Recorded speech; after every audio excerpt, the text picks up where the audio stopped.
Welcome back. A horrific bombing in one of the most heavily guarded areas in Kabul, Afghanistan. At least 90 dead, 11 Americans among some 400 wounded, and no group yet claiming responsibility for this. In the meantime, North Korea keeps defying the world with missile tests, and the Pentagon calling Tuesday's missile intercept test an incredible accomplishment. So a lot to talk about when we look at the threats around the globe.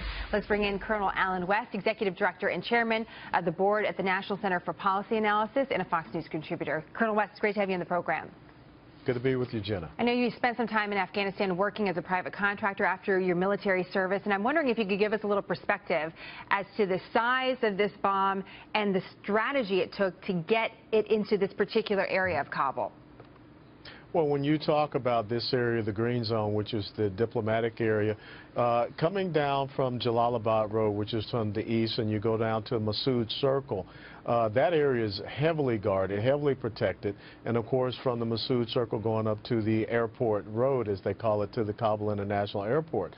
And so the fact that a truck of that size was able to get through that type of security, it makes you believe that somehow there was some coordination from within that allowed that truck to get in, because normally trucks of that size are going to get diverted out of that area to periphery roads so that they don't get that close. So that is a big concern, and without a doubt, this lets you know that you still have a very determined enemy. Taliban or the ISIS will eventually take credit for it, and I would think that ISIS might even do that as a response to the Moab that was dropped back about a month ago. You know, you mentioned that there might be some coordination from within, and I'm curious about that.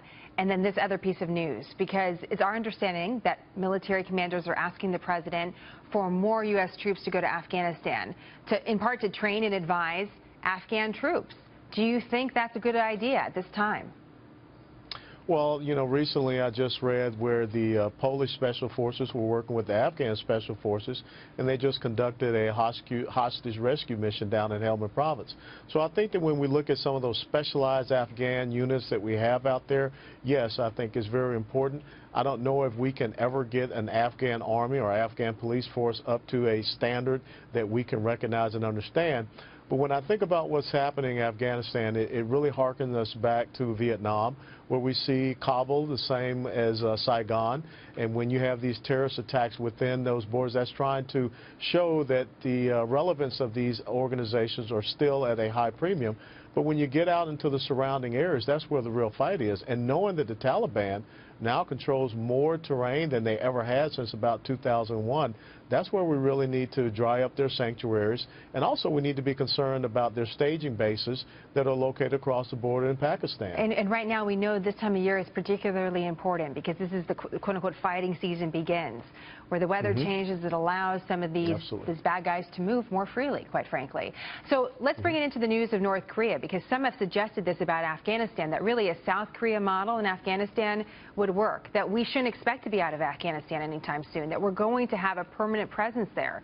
What do you think about that? Well, I think the number one important strategic objective should be to deny this enemy sanctuary. We cannot allow them to have another base of operations, because when we did, with allowing the government to be taken over by the Taliban, they brought in Al-Qaeda, and we know what happened on September 11, 2001. So we have to keep this enemy from having established bases of operation, such as we see with ISIS in Raqqa, Syria.